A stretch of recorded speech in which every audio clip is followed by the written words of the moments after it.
Joining us now to discuss all of this and more is Elaine Parker, the Chief Communications Officer of the Job Creators Network. Elaine, thanks for being here tonight. Thanks for having me, Kara. Great. So what do you make of that really, frankly, bizarre clip we just watched? Well, I had to chuckle a little bit watching it, but finding out what Jared Bernstein's educational background is makes everything clear to me now as to why the Biden administration continues to make missteps in our economy and cause Americans, everyday Americans, a lot of economic pain. He doesn't obviously have the qualifications to be in his job, and the president is listening to him. And that's why we have historic inflation, and the economy is not in a good place. No, it really isn't. Of course, behind you we see Main Street matters, and Main Street does matter. But for a lot of those who are up in power in D.C. and, also Wall Street and, well, Wall Street supports, right? They supported Biden, I think, 4-1 over President Trump. Same thing with Hillary Clinton because they know where their bread gets buttered. But is there any surprise why Main Street is being hurt the way it has been from the COVID era to now the massive inflation, when you've got, thinkers like this and proponents of modern monetary theory really running the place where they say, well, we can just keep printing more money, just keep printing it. What's the big deal? Tax and spend and deficits, budgets, what's that? Is that part of why Main Street has been really crushed these last few years? Yeah, I mean, it is true. And it is the broader issue with the Democratic Party overall, is been this reckless spending that has led to historic inflation, which has caused the Fed to have to step in a very aggressive way and raise rates to a level that we haven't seen in decades. This credit crunch is obviously hurting our small business owners. It's raising mortgage rates. It's making it hard for first-time buyers to get into homes. As a result, we have a cost of living crisis. And next week, we are actually going to reach a grim milestone because price levels under the Biden administration have increased a full 20%. And so as much as the Biden administration wants to talk about inflation coming down, it's really the rate of increase of inflation that is coming down. But inflation is soaring again, and real wages are falling. Inflation is outpacing wages again, and Americans are falling further and further behind. And that is what Americans have to look at. They can look at the record of the Trump administration when President Trump was in office, and we had low taxes, low inflation, we had better access to capital, interest rates were lower, and most importantly, groceries were lower, gas was lower. And now they can compare that to the Biden administration where we have historic inflation, high credit costs, high energy costs, and people are falling more and more behind.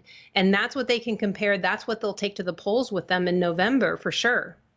That they will, and I know you also have brought attention to a poll ABC News and Ipsos recently did, and it says pretty much that, actually, that 46% of Americans who were surveyed said they trust Trump more on the economy, whereas 32% said the same for Biden. Another 21% said that they trust neither candidate. Also, the poll found that 44% of Americans said they trusted Trump to handle inflation very specifically. The other was more on the economy broadly, this specifically now on inflation, whereas only 30% said they would trust Biden more on inflation, though I do wonder who those 30% are. So as you're talking about, these poll results really are not surprising when people now have direct experience with both. But I also know that the Job Creators Network ran their own poll, I believe it was back in March, reported on in April, talking about another big factor that's been hurting Main Street, that has been hurting a lot of small businesses. So we've talked about inflation, but the other issue, again, stemming from Democrat policies,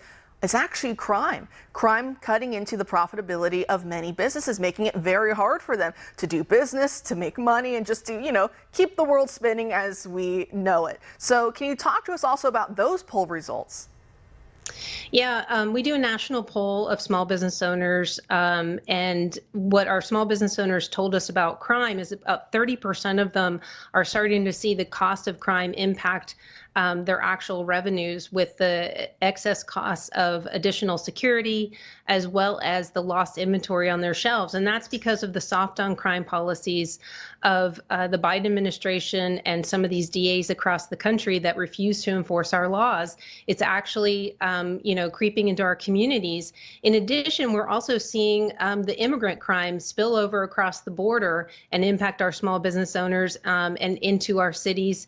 And it was very surprising, but obviously when our small business owners are being impacted by not only soft on crime policies, but immigrant crime, it's something to take notice about. I mean, we're a national small business advocacy organization, and here we are talking about the importance of, closing down our border because crime is actually starting to impact our small businesses.